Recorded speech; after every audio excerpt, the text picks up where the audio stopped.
Canadians are finding out that this Prime Minister is all sizzle and no steak. It turns out that his big pipeline announcement won't actually build a pipeline. He's going to have a meeting to set up a plan and then sign a piece of paper that talks about maybe one day putting shovels in the ground. And now he's handing a veto power to the NDP in British Columbia, allowing them to block the whole thing. The Prime Minister is in Ottawa, and we know that he's having trouble with his own caucus on this issue. And now he's ducking the only question that Canadians have. Was yesterday the start of a real pipeline, or just the latest episode in Announce Now and Deliver Never? The Honourable Minister of Natural Resources. Mr. Speaker, I'd invite that member to get a ticket to Calgary tomorrow as well, and they could see why the Premier of Alberta thinks that things have never been so good in Canada. For Thornhill.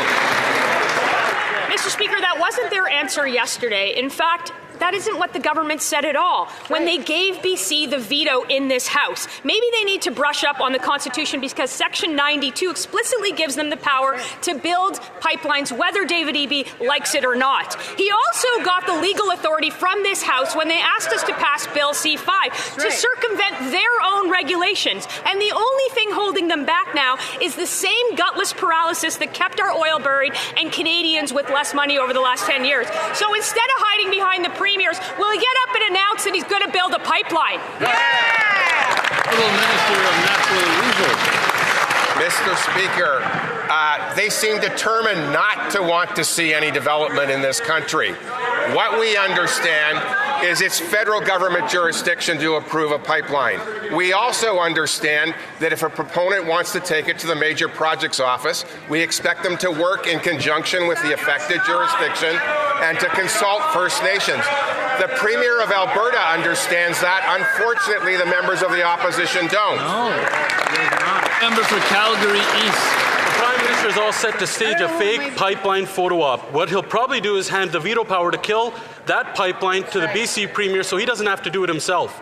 Section 9210 of the Constitution says the federal government has the sole power to approve interprovincial projects and get shovels in the ground. The only person blocking the pipeline today is this Prime Minister. Will he stand up today and commit to repealing the taker ban, axing the industrial carbon tax, and actually getting this oil pipeline built? Way to go, Dad! The Honourable Government House Leader. Pipelines have they built? Zero. Mr. Speaker, we learned in the course of the last election campaign that the Leader of the Opposition had in fact never spoken to the Conservative Premier of Ontario, Mr. Ford.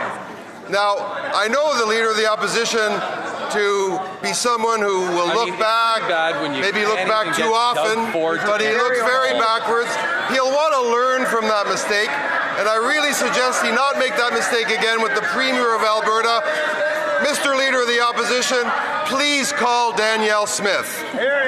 How is this not the same provincial issue that was totally With the silent amount of before? hot air coming out of that member's mouth, I'm surprised the Liberals haven't slapped a carbon tax on it. That answer was as fake as this Prime Minister's promises. Tomorrow, he'll make this grand show and pretend that he wants to get a pipeline built, but he'll hide behind someone else and get them to cancel it so he doesn't have to do it himself. The only person that can get this pipeline approved is this Prime Minister.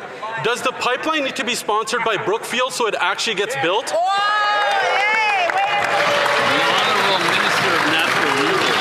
Speaker, unfortunately, that plane's going to get pretty full. I invite the member across to buy a ticket and come to Calgary and see what a federal government, how they can work with the provincial government to build Canada strong.